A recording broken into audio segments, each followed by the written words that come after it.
You know, a lot of people come up to me and they ask me, Marko, what is it that motivates you most? And to answer their question, I reply back with a question. I say, what if I told you that you had 1 week left to live? Would you regret not pursuing your dreams, passions, and desires? Would you regret not living your life to the fullest? Would you regret not spending as much time with your family, friends, or loved ones? You know, Steve Jobs said in a speech one time that he used to wake up every morning, look in the mirror, and ask himself questions like this. And he said that if the answer was yes for too many days in a row, then he knew that he had to change something. And that should go for all of us. If you're living a life that you would not be okay with losing because you weren't able to do things you wanted to do, then now you know that you need to change something. Life is simply too short and unpredictable to not live exactly the way that you please. It is ridiculously unpredictable. It is possible that on any given day to die at any point throughout that day without ever being able to see it coming.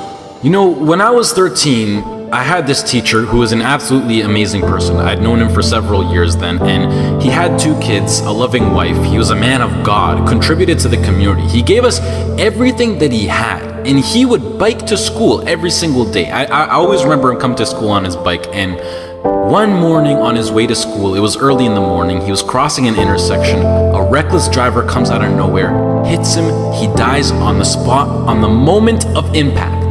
His death taught me so many valuable things in life, and one of them being that it went on to show that no matter how much you don't deserve to die, and no matter how good of a person you are, and no matter what your situation is, no matter anything, it goes to show that death is inevitable and random, and it will eventually consume each and every single one of us, whether it's in 50 years, in 10 years, next year, or even tomorrow. You cannot control it. The people around you cannot control it. As long as you're at the wrong place at the wrong time, your whole life could disappear in the blink of an eye, along with everything you wished you could have done. Whether you're walking down the street, whether you're stepping into the elevator, whether you're walking down the stairs, whether you're just existing. Listen, you'll see people from nowhere die of a heart attack. Gone. No family history, no symptoms, no causes, nothing. It happens, and that's the cruel life that we live in, and it's something that we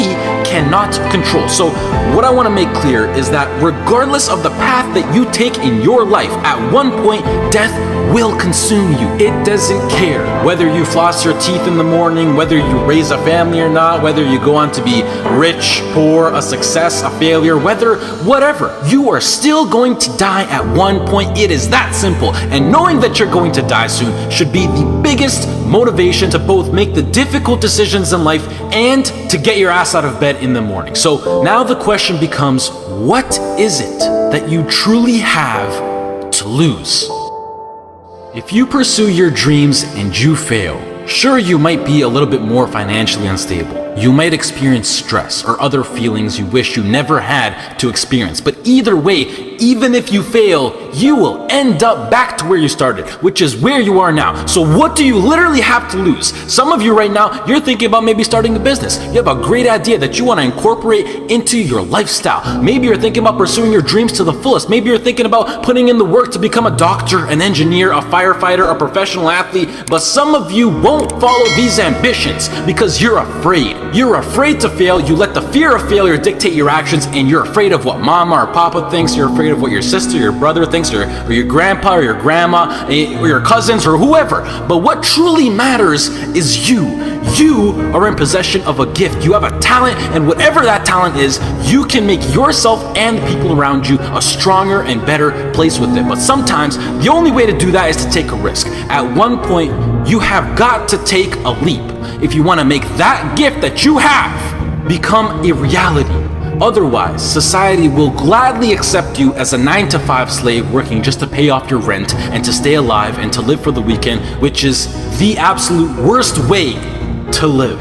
If you don't jump, believe me, if you don't pursue your gift, you will live a life full of regret, and your gift, your dreams, everything that you ever had to offer to the world will die with you. From first-hand experience, I am pissed off at myself. I am pissed off and I regret so much in my life. I can't even fathom explaining it. Not about what I've done, but what I haven't done. All the opportunities that I turned down and all the chances that I never took just because I was afraid or because I was worried about what other people think. And I officially decided to sit down. I sat down for weeks. I didn't just think of what I'm saying right now. I didn't think of it overnight.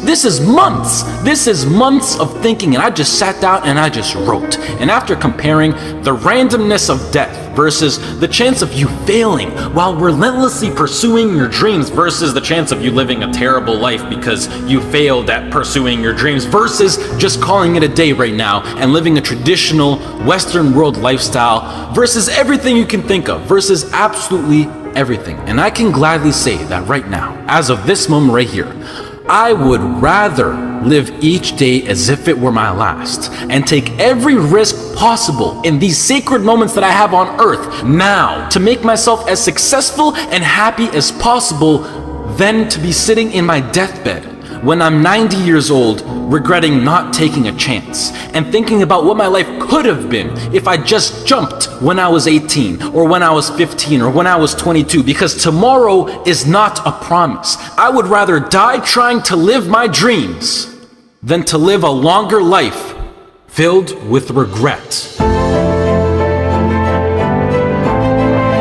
Life is too short and too unpredictable to live it. I've seen it firsthand. It is not worth it to live it safe, basic, and traditional. But do you know why most people choose to live that safe life over taking risks in their life? I mean, there's a pretty good argument not to. Why would you? Why would you take a risk that puts you through stress, puts your family through stress, makes you lose sleep, makes you lose time, makes you put in the extra work, makes you take ridiculous chances that are 1 to 1,000? You know, but before I even continue, the fact that I'm even sitting here and talking is astonishingly ridiculous on its own. The chance of you being born is 1 to 400 trillion.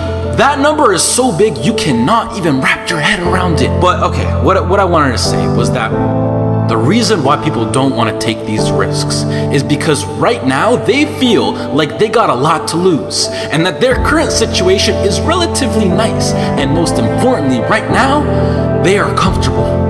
They got used to living basic within society standards, being with their friends every now and then, being well rested. They got comfortable. And when you get comfortable, you don't want to move. And that comfort zone, I like to call it the danger zone, because this comfort zone will persuade you to stay in there for as long as possible. And it is, I know how it is. I know the comfort zone. It is so convincing. It is so hard to escape comfort. I know. And as it persuades you to stay in there, you will literally, unconsciously, see, I'm so serious when I say this, you will literally see your whole life go right by you. And the main reason that I'm serious about this now is because I am pissed off for greatness. I want to move mountains. And like Ray Lewis once said, if you're not pissed off for greatness, then you're okay with being mediocre. And I am definitely not okay with being average. And I don't think anyone should. But anyways, to address why I'm even talking about any of this at all in the first place is because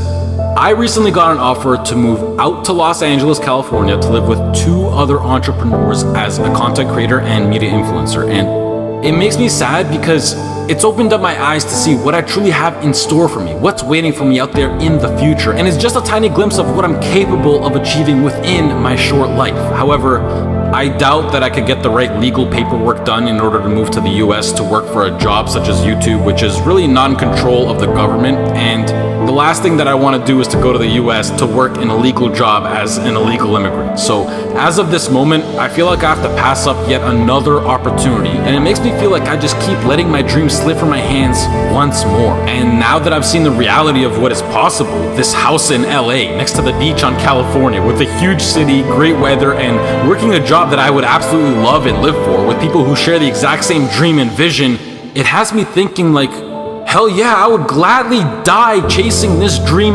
relentlessly than never chase it at all and play it safe and being trapped within my own mind of thinking about what my life could have been. I hope to do more videos like this where I speak because they're really like a therapy for me, and it helps me get my mind off things, and hopefully some people can be influenced by what I'm actually saying. I would also like to say that I think education is extremely important and plays a crucial role into bringing success into your life, and that knowledge is power. The best thing in life is to always have a backup plan and take into consideration what if something goes wrong. And it's something that every role model that I look up to tries to enforce. But I feel like education will always be here for me to come back to, whether I'm 20, 25, 40, or whatever. And I think that I have an amazing idea, vision, passion, and drive now in my peak, and that I'm able to capitalize on, which makes me feel like I'm throwing it away if I don't pursue it. And the biggest response that I've been getting recently is, Marko, what if it fails? Which, I mean, yeah, like, what if it fails? But that's the whole point of taking a chance with things like startup companies or entrepreneurship. It's ridiculously high risk. Like, what if I get hit by a car? What if I lose my wallet? Or better yet, what if this succeeds? You know, it's easy to be negative or to be closed-minded, but I think it's easier to be optimistic and to be open-minded. And please do yourself a favor, which is a separate topic on its own for another time, but try to surround yourself with people who impose and promote positivity and good vibes. You will notice the tremendous effect that it has on your lifestyle. Starting your own business or being self-employed, although preferable, doesn't exactly require any kind of diploma or degree. And I think that with a proper business plan and with the drive that people like you who are watching this video fuel me with, I feel like I can accomplish anything. If you're still listening, I love you, mad respect. That's true loyalty right there. If you're less, this has been Marko. I hope you all have a great rest of the day, and goodbye.